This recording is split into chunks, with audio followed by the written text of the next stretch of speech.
Bonjour à tous, bienvenue sur la chaîne Hélios Guidance. On se retrouve pour les guidances sentimentales du mois de mai. Je m'appelle Marion, je suis tarologue et je vous propose d'aller découvrir en 2 temps votre tendance émotionnelle et sentimentale sur ce mois. On va commencer par un premier tirage qui parlera de toutes les personnes qui ont un partenaire, quel que soit l'état de la relation, et on partira sur un deuxième tirage dont vous aurez le timing dans la barre d'information et qui concernera à la fois les célibataires ou toutes les personnes en recherche personnelle dans le domaine émotionnel et sentimental. Allez, c'est parti, on y va. On va utiliser le Gilded Tarot et le tarot de Marseille revisité par Frédéric Agide, ainsi que, comme d'habitude, les arcanes majeures du tarot de Marseille. On se retrouve tout de suite pour votre tirage. Alors les taureaux, c'est parti pour votre tirage du mois de mai. Tirage relationnel sentimental, donc si vous avez un partenaire, quel que soit l'état de la relation, que vous soyez en couple, séparé récemment ou en pause ou en train d'essayer de construire une relation. La tempérance inversée. Ok, alors la tempérance inversée, ce qu'elle vient vous dire, c'est que vous avez l'intention de vous exprimer avec sincérité et honnêteté et que vous allez faire correspondre ce que vous pensez avec ce que vous dites. La tempérance inversée, elle arrête de faire des compromis. Alors bien sûr, ça peut créer des conflits, au plus fort. Mais aussi, ça peut tout simplement venir remettre les choses à leur place. Vous pouvez, la tempérance inversée, moi ce que j'aime bien son expression, c'est mettre les points sur les i et les barres sur les t. Donc, on va voir dans quelle mesure ça vient impacter votre relation. Allez, l'état d'esprit du partenaire. Oh, bah, ça veut parler, j'ai la moitié du paquet qui vient de s'écrouler. Allez, on y va. L'état d'esprit du partenaire des taureaux, s'il vous plaît. As de Pentacle. Ok. Le partenaire, lui, pense qu'il y a quelque chose de prometteur entre vous, que vous en êtes probablement au début. Alors, si vous êtes un couple ancien, c'est un projet qu'il y a entre vous ou quelque chose qu'il souhaite mettre en œuvre. Quoi qu'il en soit, cet as de Pentacle peut représenter quelque chose de prometteur. Par exemple, je ne sais pas si vous avez prévu de faire un voyage dès que ça sera possible. Eh bien, votre partenaire est emballé à cette idée, puisque l'as de Pentacle, c'est vraiment rien n'est encore fait, mais tout est possible et c'est prometteur, donc je suis assez enthousiaste à cette idée. Si vous n'êtes pas encore ensemble, sachez que le partenaire se dit que cette relation peut être porteuse. Et si vous êtes séparés, eh bien, vous pouvez vous dire que le partenaire pense quand même que votre relation n'a pas déployé tout son potentiel. Pardon. On va aller voir votre état d'esprit. La Lune. Ok. Alors, vous, c'est plus compliqué. Effectivement, hein, de toute façon, ça va un peu ensemble puisque la lune, va nous parler de remise en question. Et la remise en question va avec le fait de mettre les choses au clair, hein, puisque vous allez sonder votre intérieur, vous allez essayer de voir ce qui se passe pour vous et probablement que vous allez y découvrir des choses dont vous n'étiez pas trop familier, peut-être, mais aussi des choses que vous souhaitiez taire. Donc, eh bien, ça va venir probablement vous remuer. On va aller voir quel est le problème à dépasser ou quelle est la difficulté à dépasser dans votre relation. Si c'est une relation naissante, ça peut venir réveiller des vieilles peurs, hein, des vieux traumatismes ou des blessures. Le 5 de Pentacle, et oui, les peurs. Vous voyez, quand je disais les failles, les blessures, blessures d'abandon, blessures de rejet, on peut avoir peur de perdre. Hein. Donc, que vous soyez dans une relation déjà fixe et que vous vous remettiez en question, ça peut vous faire peur de perdre hein, ce que vous avez déjà construit. Si vous n'avez encore rien construit avec cette personne, eh bien, vous pourriez avoir peur d'être rejeté, d'être abandonné ou d'être face à des vieux démons. Hein, et si vous êtes en phase de séparation, par exemple, eh bien, ce 5 de denier peut venir nous dire que cette relation réactive vos blessures. Hein. Alors, on va voir ce qui est positif, ce qui va vous aider. Donc, évidemment, comme ça, c'est l'obstacle à dépasser, ça veut dire qu'il faut dépasser ses peurs, bien sûr. Hein. C'est ce qu'il faudrait arriver à réaliser dans cette relation. Ok, bah, ce qui va vous aider, c'est l'amour que vous vous portez. Hein. tout simplement. Parce qu'ici, avec une arcane 6, dans ce qui aide, c'est qu'il y a un lien fort. Il y a soit un lien d'âme, soit un lien très très puissant d'un autre type, mais quoi qu'il en soit, il y a entre vous et cette personne quelque chose que vous ne pouvez pas vraiment défaire. Donc même si vous vous remettez en question, il semblerait que c'est un lien important pour vous. Et effectivement, le partenaire sait que c'est prometteur, sait qu'il y a encore plein de choses à faire dans ce lien. Bon, c'est intéressant. On va aller voir ce qui peut vous entraver, ce qui peut vous jouer des tours sur cette relation. La reine de bâton. La reine de bâton, quand elle est mal aspectée, elle peut évoquer deux extrêmes. Soit le fait de ne pas dire, mais je n'y crois pas trop parce qu'on a une tempérance inversée, soit le fait de dire trop violemment. Normalement, la reine de bâton, sa signification quand elle est bien aspectée et droite, c'est « je dis ce dont j'ai besoin avec fermeté, mais douceur et bienveillance, et respect surtout de mon interlocuteur ». Donc, c'est vraiment, on va dire, la carte qui représente le plus l'assertivité, comme je le dis souvent. Je suis capable de faire des demandes, d'accepter qu'elles ne soient pas comblées, hein, mais en tout cas, je suis capable de les faire de façon tranquille, dans un discours simple et authentique. Eh bien là, en mal aspecté, on pourrait penser, avec une tempérance également inversée, que vous allez faire ça un petit peu de but en blanc, que vous allez peut-être le sortir d'une façon soit un peu autoritaire, soit sous la forme impérative. Ça va sortir en vrac. Et ça va pas sortir comme il faudrait, et ça va peut-être provoquer de l'incompréhension de l'autre côté.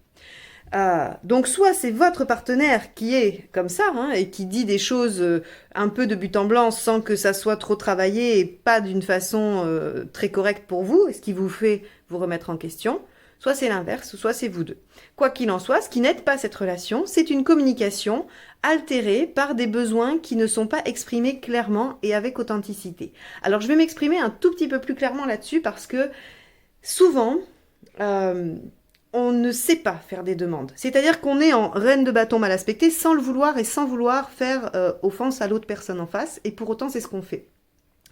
Par exemple, l'exemple le plus classique dans ce type de choses, c'est vous rentrez et je sais pas moi, la vaisselle traîne. Et au lieu de dire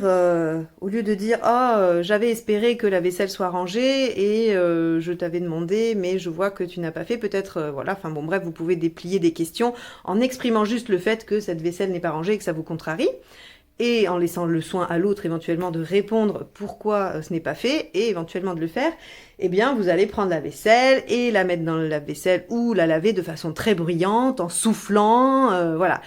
Ce qui va signifier à l'autre que vous avez un problème, mais il ne sait pas vraiment lequel. Il peut penser que c'est la vaisselle, pour vous c'est logique, vous rentrez, vous trouvez la vaisselle, vous lui aviez demandé, donc c'est normal que vous soyez énervé. Sauf que si ça se trouve, l'autre est dans un tout autre domaine et se dit « Oh là là, elle a passé une mauvaise journée. Oui, il a passé une mauvaise journée. C'est pas la joie, je vais rien dire, je vais laisser tranquille jusqu'à ce que ça retombe. » Et le message n'est pas passé. Et vous vous agacez parce que non seulement ça n'a pas été fait, mais le message n'est pas passé. Ça, c'est une reine de bâton mal aspectée, alors que finalement, personne ne veut faire de mal à l'autre. Il n'y a pas de malveillance dans cette petite anecdote. Et pour autant, c'est délétère pour la relation. Donc, ce qu'on vous dit ici, c'est que ces petites attitudes-là, qui sont totalement inconscientes et que tout le monde a un jour ou l'autre, donc là encore, pas de jugement de ma part, juste une explication pour essayer de vous donner des billes, des pistes de réflexion. On a tous ce genre d'attitude un jour, mais ici, en l'occurrence, dans votre relation à ce moment-là de votre vie, en mai 2021, ça porte à préjudice et ça crée des tensions. Donc, à vous de voir comment c'est possible de transformer ça. Alors là, je l'ai fait sur un truc du quotidien, mais ça peut être sur des émotions, sur des ressentis, sur plein d'autres choses. C'était vraiment qu'un exemple pour illustrer. Allez, on va aller voir l'intention du partenaire. 8 de bâton. Ok, le 8 de bâton, c'est effectivement les changements rapides, la communication rapide. Ça a un côté un peu dur, le 8 de bâton, parce que c'est très très rapide. Et ce qu'a l'intention de faire votre partenaire, je pense, si vous vous exprimez, si vous arrivez à parler, c'est de faire des changements rapides de son attitude. Or, si vous ne faites pas ça et que vous restez sur une reine de bâton mal aspectée et une tempérance inversée, on peut imaginer qu'on a un partenaire qui va prendre des décisions, réagir très vite et de façon impulsive. Donc, pas forcément bien, hein, on peut imaginer. Ou en tout cas, pas sereinement. Alors, mais en positif, les changements chez le partenaire peuvent être rapides. Alors quand je dis les changements, il ne faut pas chercher à changer un partenaire, mais on peut modifier sa façon d'être en contact, hein, d'être en lien, d'être en relation à l'autre. Ça ne veut pas dire qu'on se change soi. On change juste sa façon de s'exprimer, sa façon d'être avec l'autre. Et le partenaire semble être en mesure de faire ces changements-là. Votre intention à vous. La force de dominer votre instinct. C'est-à-dire que vous vous sentez en tempérance inversée, en déséquilibre pour le moins, en conflit au plus. Vous vous remettez en question, il y a vos peurs qui ressurgissent. Pour autant, vous sentez bien qu'il y a quelque chose entre vous et cette personne qui est inexplicable. Mais vous restez, vous dominez, vous essayez de contrôler, d'enfermer ces émotions, de ne surtout pas les laisser sortir. Et je ne sais pas si ça va vous permettre de passer outre vos peurs ou si ça va vous permettre juste de mieux gérer la situation. À vous de voir si vous arrivez à l'utiliser positivement, c'est-à-dire oui, vous êtes dans une maîtrise de l'émotionnel qui vous permet d'exprimer les choses très clairement et de ne plus être dans cette reine de bâton mal aspectée. C'est possible. Mais si vous êtes au stade de verrouiller ce que vous dit la Lune, en tout cas ce que vous fait trouver la Lune, peut-être que ça peut faire perdurer la situation. À vous de voir comment vous allez réagir à ça. Alors, ça finit comment, cette histoire? Alors, quand je dis ça finit, c'est à la fin du mois de mai, vous en êtes où? Voilà, ça serait plutôt... ça serait plus juste. 6 d'épée. Ok, il y a une transition. Ça veut dire qu'il y a un changement qui s'amorce. C'est plutôt positif, vraiment, parce que on pourrait avoir une fin, on pourrait avoir quelque chose qui nous dit que on n'arrive pas à communiquer malgré beaucoup d'amour, malgré des sentiments très forts. Mais là, en fait, on nous dit que peut-être en communiquant de façon plus authentique, hein, alors en essayant de ne pas être trop dans la dureté, hein, dans le fait d'être mal aspecté avec cette reine de bâton, si on le fait de façon assertive, peut-être qu'on peut arriver à obtenir des changements chez le partenaire, chez soi également peut-être, et faire une transition. C'est-à-dire qu'à la fin du mois de mai, vous serez dans ce sas qui vous emmène vers une relation plus équilibrée probablement, ou en tout cas dénuée des problèmes initiaux.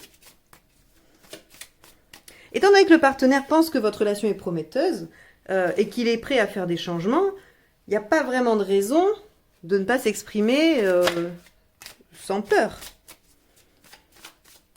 On va aller voir les conseils. Le fou, bah oui, suivez-vous, libérez-vous, tentez le coup. Libérez-vous. Hein. Le fou, c'est vraiment... moi, je fais le lien parce qu'effectivement, la force est une belle carte qui nous dit que vous pouvez maîtriser vos émotions et être dans une belle posture avec la reine de bâton et communiquer positivement. Mais pour moi, je ne peux pas m'empêcher de l'interpréter aussi comme quelque chose qui vient mettre un couvercle sur ce que vous ressentez pour ne pas faire de vagues. Et je fais le lien parce que ça doit être le cas de certains d'entre vous. Et le fou ici vous dit, mais non, libérez-vous, allez vers ce qui vous convient, dites ce que vous voulez. Utilisez cette tempérance inversée pour mettre les points sur les i, les barres sur les t, mais faites-le avec douceur et bienveillance. Le monde, rien que ça.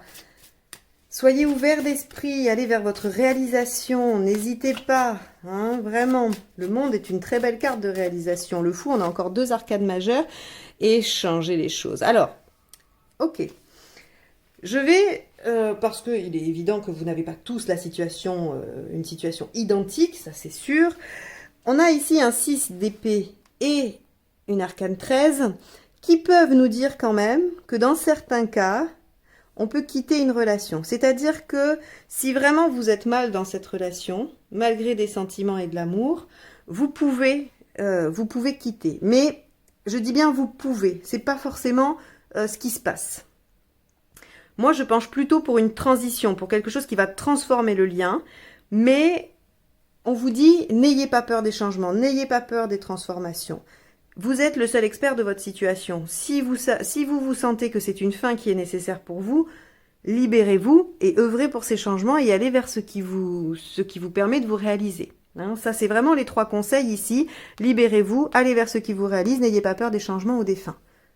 C'est pour ça que je me permets de faire cette petite parenthèse, parce que dans les 3 conseils, on peut entendre ça, on peut lire ça. Et comme vous êtes plusieurs avec plusieurs situations, il faut que ça puisse parler à tout le monde. Ou en tout cas, les cartes ont peut-être des messages pour différentes situations.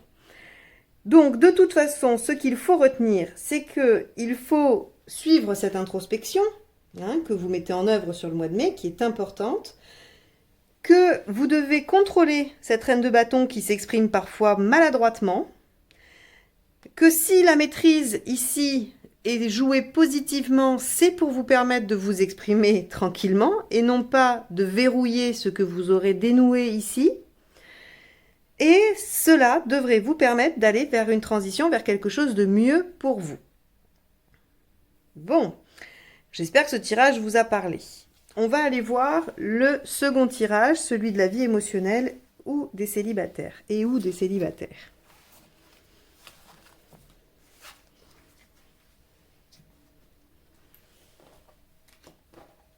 Allez. Donc, on y va si vous êtes célibataire ou que vous êtes en démarche personnelle sur votre vie sentimentale et émotionnelle. Taureau, mai 2021.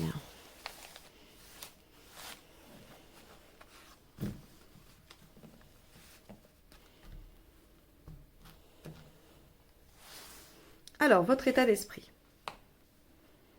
Ok, bon, les taureaux, on va aller voir jusqu'au bout ce que vous souhaitez. Pourquoi ça ne marche pas? Ce qu'il faut faire pour que ça fonctionne. Issue à court terme. Issue à long terme. Ok. Alors, j'arrange le jeu et on y va pour l'interprétation. Plutôt comme ça, voilà. Là, c'est bien là. Alors, votre état d'esprit, eh bien le diable, il a envie de se servir de ses atouts. Il a envie d'aller vers de la légèreté, vers du plaisir. Alors, là encore, je ne résume pas votre personnalité, je résume un état d'esprit à un moment donné, c'est-à-dire sur ce mois de mai. Il se peut que vous ayez envie de simplicité, de légèreté, voire même de superficialité, et ce n'est pas grave. Des fois, il faut que les choses soient plus légères, on ne peut pas être tout le temps dans les choses graves. Donc votre état d'esprit, c'est « j'ai envie de tester mon pouvoir de séduction ». Très clairement, puisqu'on est dans un tirage sentimental. Ce que vous voulez ici, avec la force inversée, c'est que vous ne voulez plus contrôler, vous ne voulez plus être dans la maîtrise. Vous voulez ne pas non plus être soumis à une situation, c'est pas la question, mais vous en avez peut-être, oui, par-dessus la tête, d'être en contrôle permanent. Là encore, je ne dis pas que vous êtes tout le temps en contrôle permanent, mais il se peut qu'à ce moment-là, vous ayez envie de lâcher un peu les brides et de vous dire, ben voilà, on va arrêter de se sentir coincé par certains aspects et on va lâcher les chevaux en fait. Alors pourquoi ça ne marche pas? L'étoile inversée. L'étoile inversée, elle nous dit que ça ne marche pas parce que vous avez décidé ou vous vous êtes mis en tête que vous n'aviez pas de chance et que c'était bien trop difficile de faire ça. Vous espériez que parce que vous alliez le penser, ça allait le rendre réel et opérant tout de suite. Or, ce n'est pas le cas. Ça vous demande des efforts parce que finalement, c'est peut-être pas dans votre nature profonde. Alors, le fait d'être charmant, séducteur, si, il n'y a pas de doute.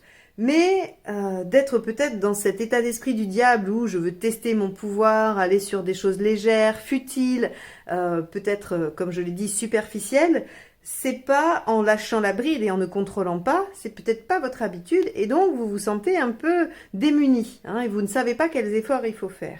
Alors déjà, on vous dit comme conseil, ce qu'il faut faire pour y arriver, c'est essayer de faire déjà à petite échelle.